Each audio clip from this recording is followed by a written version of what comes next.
প্রাইভেটের বান্ধবী যখন চোর। এ বাবা, আজকে তো সব আমি ব্লু কালি পেন নিয়ে চলে এসেছি। এই মিষ্টি, তোর কাছে একটা পেন হবে রে, ব্ল্যাক কালি এক্সট্রা। স্যার বলেছিল ব্ল্যাক কালি পেন আনতে সবাইকে। হ্যাঁ, আমার কাছে তো অনেকগুলো পেন আছে। এই নে, তুই একটা ব্ল্যাক কালি নে, তুই এই পেনটাই লেখ, আর এই ব্ল্যাক কালিটাই আমি লিখবো। এই নে। আচ্ছা মিষ্টি, এই পেনটা আমার না?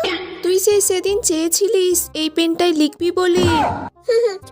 আসলে হ্যাঁ, ওই পেনটা আমি সেদিন নিয়েছিলাম, তোকে দিতে ভুলে গিয়েছি, তারপর তুইও চলে গেছিস আর আমারও মনে নেই। ও আচ্ছা আচ্ছা, তোর পেন্সিলের মুখটা আবার ভেঙে গেল। মিষ্টি, তোর কাছে কলছোলা হবে? একটা কলছোলা দে না। হ্যাঁ, এই নে কলছোলা। আরে, এই কলছোলাটাও তো আমার। তুই আমার কলছোলাটাকেও নিয়ে চলে গিয়েছিলিস। তোকে তো আর পরের দিন থেকে আমি কোনো জিনিসই দেব না।